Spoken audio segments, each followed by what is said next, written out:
Hi, hello, my name is Joseph. I hope you've all been having a great day so far.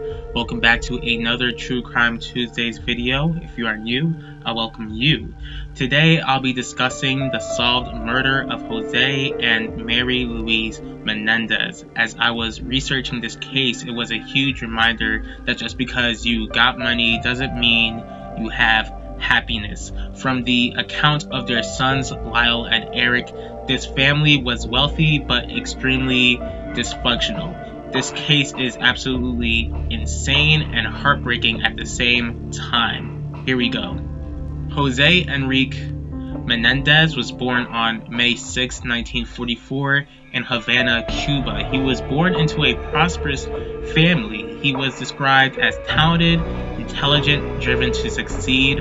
While Jose was in Cuba, he was also described as a bully and a monster to his parents. At the age of 16, after the Cuban Revolution, he moved to the U.S. in Hazleton, Pennsylvania. When Jose attended Southern Illinois University, he met Mary Louise Anderson, who went by Kitty. Kitty didn't really have it easy growing up. She was abused by her father, and he would abuse her mother as well. She was described as someone who was beautiful inside and out. Soon after Jose and Kitty met, they began to start dating. Then they eventually married each other in 1963. After the marriage, Kitty cut her father out of her life completely. The couple also moved to New York City, where Jose earned an accounting degree from Queens College. On January 10, 1968, Joseph Lyle Menéndez was born. After the birth of their first son, Kitty quit teaching and the family moved to New Jersey. On November 27, 1970, Eric Gallen Menéndez was born. Jose was doing extremely well with his career, but he didn't exactly make a comfortable business environment. He was disliked by plenty of coworkers because of his arrogance and was known for being rude. Even outside of the work environment, people knew Jose as someone who would invoke fear. When Lyle and Eric were boys, they were spoiled. Brian Anderson, Kitty's brother, noticed this. He tried to persuade his sister to hold them accountable for their actions because he saw that there was no accountability. Kitty basically told her brother not to tell her how to raise her kids. But Kitty also wanted the boys to be competitive like their father.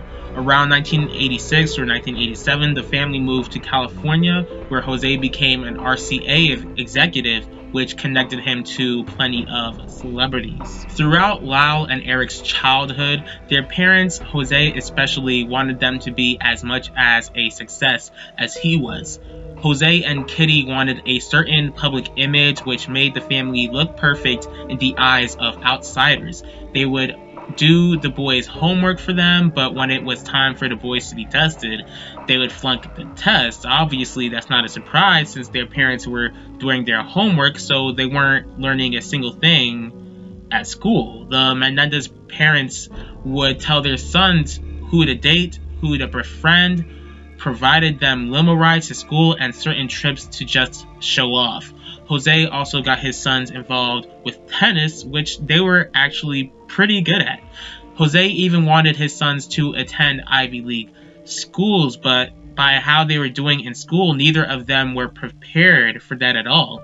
Nevertheless, they were enrolled in the school anyway. Lyle wasn't doing well in school at all. He was suspended for cheating and eventually flunked out of college. Despite this picture-perfect image the family tried to display, the family was far from perfect. By the end of the day, both Lyle and Eric feared their father. According to the brothers, their father was brutal and torturous.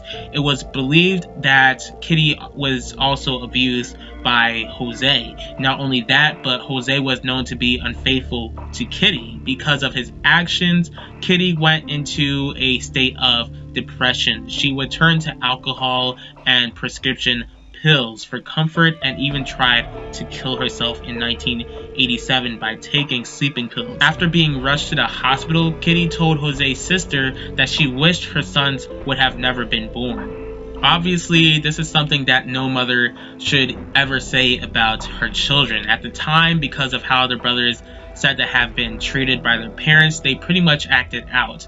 Lyle and Eric grew to be reckless and rebellious. Since Lyle was older, Eric basically was seen as the sensitive, quiet brother who lived under his older brother's shadow. They were both people who demanded attention, hung out with the wrong crowd, and broke into people's houses and considered robbing the place. Eventually, they did rob expensive items in people's houses. The brothers were eventually caught. Jose was furious at this, more that they were caught than actually committing the crime. By the end of the day, whatever the brothers did, they could never seem to satisfy their parents. When Eric decided to do some modeling, Jose seemed to have had a problem with that as well. Jose told his brother that he was so disappointed in his sons that he decided to leave them out of the will. Kitty also decided to leave her sons out of the will as well. One time, the brothers claimed that Lyle had an argument with Kitty. After the argument was over, Eric walked in and the brothers discussed everything that was wrong with their family. Eric began to break down and reveal to Lyle how Jose was sexually abusing him. According to Lyle, Jose would sexually abuse him as well. There were 2 accounts in their childhood where they told relatives. Lyle told his cousin Diane Vander Molen about the sexual abuse when he was 8. Diane told Kitty, but Kitty didn't seem to believe it. Later on, the brothers claimed Kitty told them that she always knew about the abuse and how she basically wouldn't have been able to stop it. When Eric was 10, he told his cousin Andres Cano about the sexual abuse and swore him to secrecy. Eric was friends with someone named Craig, I think his last name is Signorelli, and they wrote a screenplay where someone kills their parents to collect insurance. What Craig didn't know was that this same scenario would play out in his friend Eric's life soon enough. On August 28, 1989, Jose and Kitty sat on their living room couch and watched TV. Jose was shot and killed with a shotgun. Kitty woke up to the scene, ran away, then was shot and killed. There were about 13 rounds shot that night in the house. Lyle eventually called 911 crying and shouting, "Someone killed my parents." When police arrived, the brothers told police that they arrived back home after watching the Batman movie. Because of the way the murder was done, the police believed it was a mob hit since there were gunshots to the kneecaps. 4 weeks after Jose and Kitty's death, the brothers received at least $400,000 and bought so many items and basically had a blast. The brothers left the mansion to live in a condo, went on vacations to the Caribbean and London. Police were still trying to figure out who wanted the Menéndez parents killed. There were certain leads, but nothing came out of them. Eventually, the brothers were seen as suspects because of financial motives. Eric eventually told psychologist Jerome Oziel about killing his parents. Somehow this led to Lyle threatening the psychologist. This information got to the psychologist's mistress, who told the police. After getting this information and listening to the audio confessions that Jerome Oziel set up, Lyle was arrested on March 8, 1990. 3 days later, Eric turned himself in after returning to the U.S. after his vacation in Israel. When word got out about the arrest, the Menéndez brothers' families were absolutely stunned and tried to figure out why the brothers would kill their parents. There was a delay in the trial since there was controversy about the recordings. Basically, there was controversy because the audio confessions completely broke doctor-patient confidentiality. When the trial began, it was absolutely huge and was televised. Leslie Abramson, who was known as a ferocious lawyer, was hired to defend the brothers. The prosecution's argument was that the brothers killed their parents for money. The defense's argument was that the parents were killed because the brothers basically snapped because of the sexual abuse. Lyle and Eric basically claimed that their father was about to sexually abuse Eric, and Eric made it up in his mind that he would never allow his father to touch him again. During the trial, very graphic details about this abuse came out. Lyle even admitted to sexually abusing Eric because of the trauma from his own sexual abuse and apologized. After 6 months, the jury couldn't reach a verdict. Since the jury couldn't reach a verdict, there would be a second trial with new jurors. This time around, no cameras were allowed, previous defense evidence wasn't allowed, which meant the jury didn't get to hear the family backstory. What's crazy about the second trial was that it was going on the same time the O.J. Simpson trial was occurring. On July 2nd, 1996, the brothers were found guilty of murder and were sentenced to life in prison without the possibility of parole. Another fact which baffles my mind is that the same day the brothers were sentenced, Lyle married a woman named Anna Erickson. On June 12, 1999, Eric also married a woman named Tammy Ruth Sockelman. On April 1st, 2001, Lyle and Anna divorced because she discovered that Lyle was unfaithful to him. How he was unfaithful to her while he was imprisoned is beyond me, but I know that it's possible. So Lyle remarried a woman named Rebecca Sneed in November of 2003.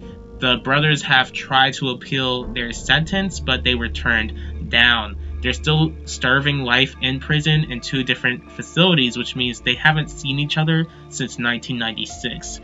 Might not seem like such a long time ago to certain people who are watching this video, but that's a really long time when you've been in prison. Like I mentioned in the beginning of this video, this is a really insane but tragic case. This family was so wealthy and looked absolutely perfect to the outside world. As we can see from the turn of events, this family was not perfect at all. If it is true that the brothers were sexually abused, and I have no reason not to believe them, they have shared graphic details and I wasn't there. Most of all, I wasn't even born back then.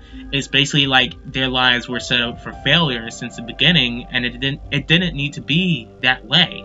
And since I'm a born-again Christian, I do believe in redemption. I know that there are plenty of people out there who believe Lyle and Eric shouldn't be in prison because they were abused. Even if these two were abused, they were still old enough to know that killing people, especially their parents, was still wrong. They do seem remorseful about their actions, and I just pray that they're remorseful enough to repent of their sins and trust in Jesus Christ alone as their savior if they haven't already. Like I already mentioned, there are people out there who don't believe they should be in prison because of the abuse they endured, and they have wives now who would love for their husbands to be in the outside world, and we'll see what happens in the future with the Menéndez brothers. That's all I've got to say. If you've got any thoughts about this case, please leave your thoughts in the comment section. If you like this video, please hit the like button. If you'd like to see more true crime videos from me, please feel free to subscribe and click the bell to be notified about the next video. I'll see y'all next time for True Crime Tuesdays, and I'll talk to y'all later.